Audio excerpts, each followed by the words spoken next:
রথযাত্রা লোকারণ্য মহাধুমধাম, ভক্তেরা লুটায়ে পথে করিছে প্রণাম। পদ ভাবে আমি দেব, রথ ভাবে আমি, মূর্তি ভাবে আমি দেব, হাসে অন্তর্যামী। কবিগুরু রবীন্দ্রনাথ ঠাকুর রচিত এই পংক্তিগুলির সাথে কেনা পরিচিত। বিশ্বকবি যে রথযাত্রার কথা বলেছিলেন এই কবিতায়, সেই রথযাত্রার পিছনে রয়েছে বিশাল ইতিহাস।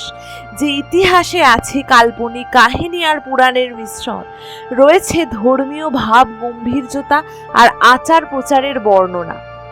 বন্ধুরা, আজ আমি আমার এই ভিডিওটির মাধ্যমে রথযাত্রার পিছনের ইতিহাস এবং পুরীর রথযাত্রার মাহাত্ম্য সম্পর্কে আপনাদের সাথে আলোচনা করব, তাই খুব মনোযোগ সহকারে ভিডিওটি পুরোটা দেখুন। রথযাত্রা কথাটি শোনার পরেই যে তিনজন প্রতিমূর্তির কথা আমাদের চোখে ভেসে ওঠে, তারা হলেন জগন্নাথ দেব, বলভদ্রদেব এবং দেবী সুভদ্রা।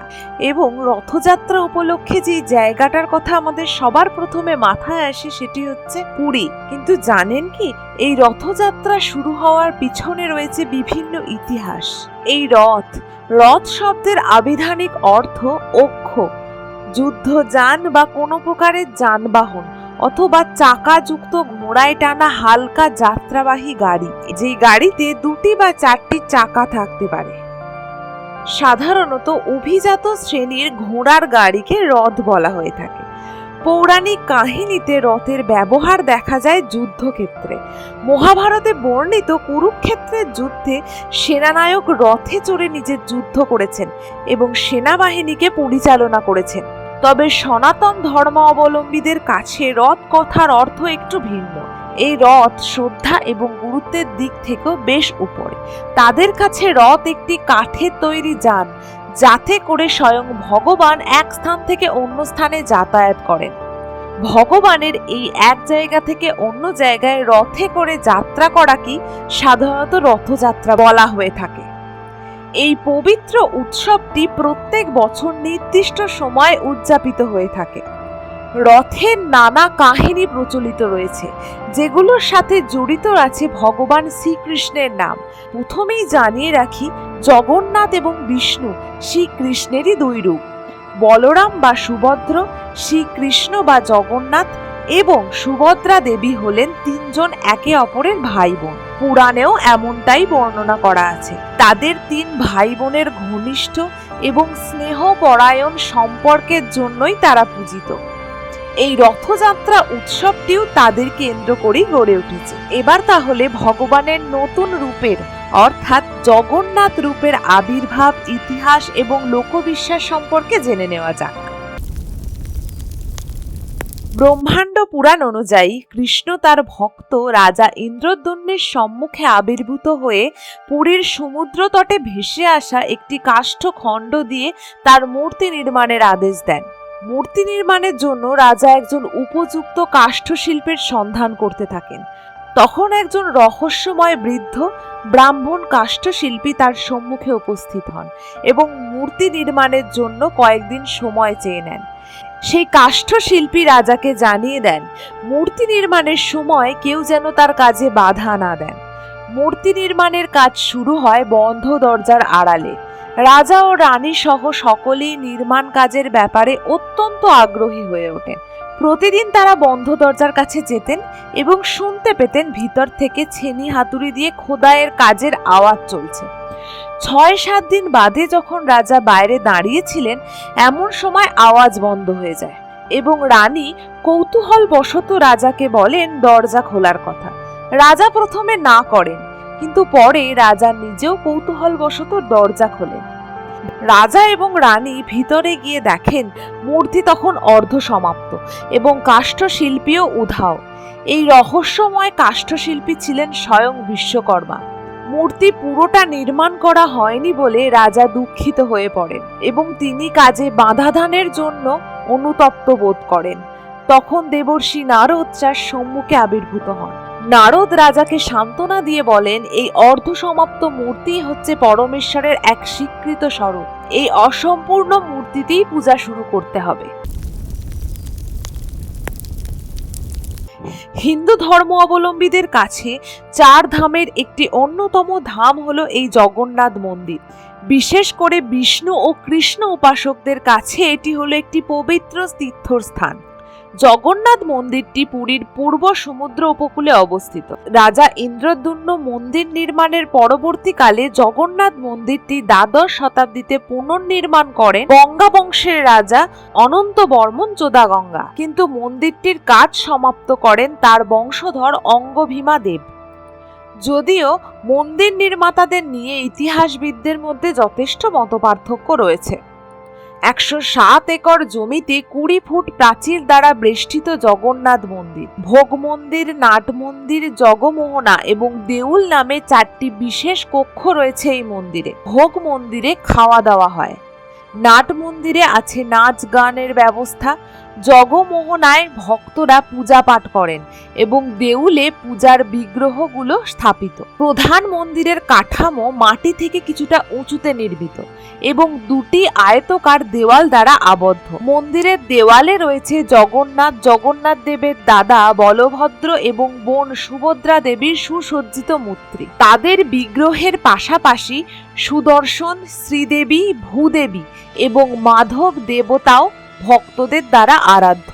এখানে প্রতিদিন ভোরে কিশোর ছেলেরা কিছু নির্দিষ্ট পূজা বিধি অনুসরণ করে মন্দিরের 65 মিটার উঁচুতে উঠে চক্রের উপর পতাকা লাগান। গ্রীষ্ম বর্ষা সবসময় তারা প্রস্তুত পতাকা স্থাপনে। আগের দিনের পুরনো পতাকাগুলি জনগণের মাঝে নিলামে বিক্রি করা হয়। জগন্নাথ মন্দিরের রান্নাঘরকেও পৃথিবীর সবচেয়ে বড় রান্নাঘর মনে করা হয়। এখানে প্রায় 56 রকম উপকরণ দিয়ে মহাপ্রসাদ তৈরি করা হয়।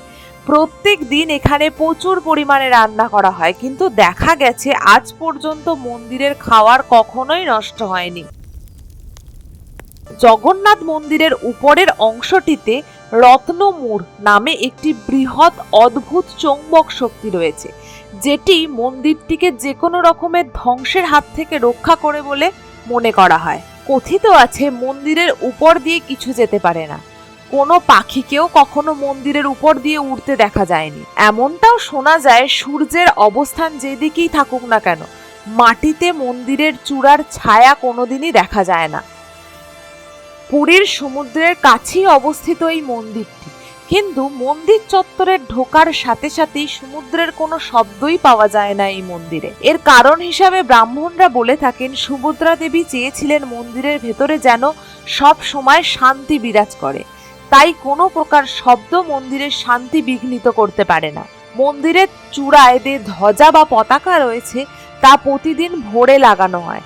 পতাকাটি সবসময় হাওয়ার বিপরীত দিকে উঠতে থাকে। এরকম আরো বিভিন্ন ধরনের রহস্যময় লোককথা ছড়িয়ে ছিটিয়ে আছে এই জগন্নাথ মন্দির সম্পর্কে।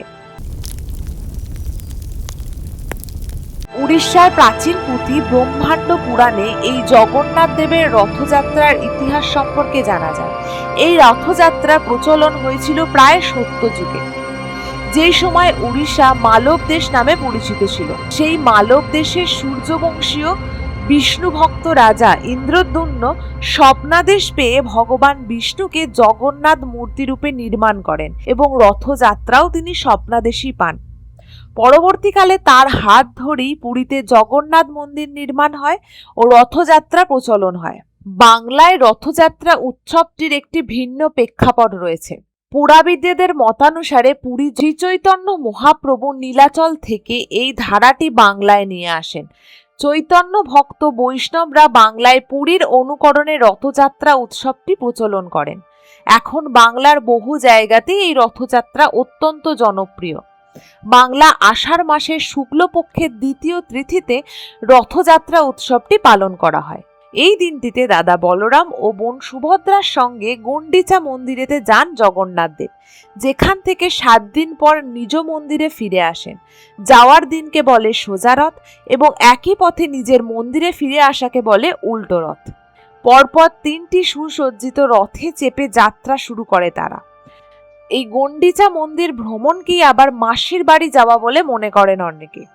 পুরাবিদেরা মনে করেন রাজা ইন্দ্রদ্যুম্নের স্ত্রী ছিলেন এই গুন্ডিচা, তবে এই নিয়ে পণ্ডিতদের মধ্যে যথেষ্ট মতভেদ রয়েছে।